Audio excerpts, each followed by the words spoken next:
2000-ൽ Luis Figo ബാഴ്സയിൽ നിന്ന് Real മാഡ്രിഡിലേക്ക് ചേക്കേറിയത് ലോക ഫുട്ബോളിൽ അന്ന് വലിയൊരു കോളിളക്കമാണ് സൃഷ്ടിച്ചത്. അതിനുശേഷം ബാഴ്സയിൽ നിന്ന് റയലിലേക്കോ അല്ലെങ്കിൽ തിരിച്ചോ ഒരു താരവും ടീം മാറാൻ ധൈര്യം കാണിച്ചിട്ടില്ല. 1964 ശേഷം ലിവർപൂളും മാഞ്ചസ്റ്റർ യുണൈറ്റഡും പരസ്പരം ട്രാൻസ്ഫറുകൾ നടത്തിയിട്ടില്ല. പക്ഷേ ചെൽസിയും ആഴ്സണലും തമ്മിലുള്ള ബന്ധം അങ്ങനെയല്ല. പറഞ്ഞു വരുമ്പോൾ ഒരു റൈവൽറി ഒക്കെ ഉണ്ടെങ്കിലും ട്രാൻസ്ഫർ വിപണിയെ അതൊന്നും ബാധിച്ചിട്ടില്ല. ഇതുവരെ നിരവധി താരങ്ങളാണ് ആഴ്സണലിൻ്റെ ചെങ്കുപ്പായത്തിനായി ചെൽസിയുടെ നീലക്കുപ്പായം അഴിച്ചു വെച്ചിട്ടുള്ളത്. ജീവിതത്തിൽ 3 കാര്യങ്ങളാണ് ഉറപ്പുള്ളത്: 1 മരണം, 2 നികുതി, പിന്നെ ആഴ്സണൽ ചെൽസി താരങ്ങളെ സൈൻ ചെയ്യുന്നത്.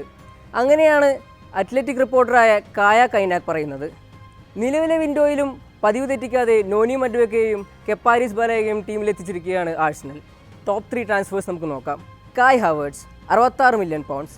തുടക്കം കുറച്ച് പാളിയെങ്കിലും പിന്നീട് ആർട്ടറ്റയുടെ ടീമിൽ സ്ഥിര സാന്നിധ്യമായി മാറിയിരിക്കുകയാണ് കായ് ഹാവേർട്സ്. നിലവിലെ ലിസ്റ്റ് നോക്കിയാൽ ചെൽസിയിൽ നിന്ന് കൊണ്ടുവന്ന താരങ്ങളിൽ കുറച്ചെങ്കിലും നീതി പുലർത്തിയ താരമാണ് ഹാവേർട്സ്. പരിക്ക് പറ്റി പുറത്താകുന്നതുവരെ കഴിഞ്ഞ സീസണിൽ ആഴ്സണലിൻ്റെ മേക്ക് ഷിഫ്റ്റ് സ്ട്രൈക്കറായി സാമാന്യം നല്ല പ്രകടനമാണ് കാഴ്ചവെച്ചത്. 15 ഗോളുകളും 3 അസിസ്റ്റുകളുമാണ് താരം നേടിയത്. Jorginho, 12 million pounds. മറ്റൊരു എക്സ്പീരിയൻസ് താരമായി എത്തിയതാണ് ജോർജീഞ്ഞോ. മിഡ്ഫീൽഡിൽ ഒരു കവർ നൽകാനായി കൊണ്ടുവന്ന താരം തൻ്റെ 2ാം മത്സരത്തിൽ തന്നെ തകർപ്പൻ ഗോളിലൂടെ ഗണ്ണേഴ്സ് ആരാധകരുടെ പ്രിയപ്പെട്ടവനായി.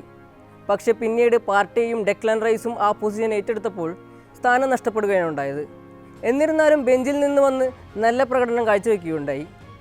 David Luiz, 8 million pounds. Veteran defender Lauren ക്വസ്റ്റ്യനിലേക്ക് പകരമായി ടീമിലെത്തിയതാണ് ലൂയിസ്. 30 വയസ്സ് പിന്നിട്ടെങ്കിലും താരം ടീമിൽ കൊണ്ടുവന്ന എക്സ്പീരിയൻസ് വിലയേറിയതായിരുന്നു. മിസ്റ്റേക്കുകൾ ഉണ്ടായിട്ടുണ്ട്. 3 റെഡ് കാർഡുകൾ, പിന്നെ നിരവധി മോശം പ്രകടനങ്ങൾ. പക്ഷേ കൊടുത്ത കാശിന് മുതലായോ എന്ന് ചോദിച്ചാൽ ആണ് എന്ന് പറയാം.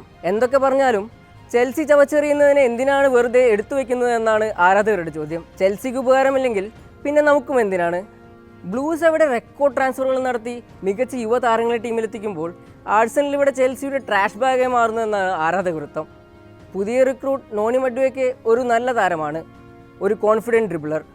പക്ഷേ ഗണ്ണേഴ്സ് ഈ ട്രാൻസ്ഫർ വിൻഡോയിലെങ്കിലും ഒരു സ്ട്രൈക്കറെ സൈൻ ചെയ്തില്ലെങ്കിൽ ഇറ്റ്സ് നോട്ട് ലുക്കിംഗ് ഗുഡ്.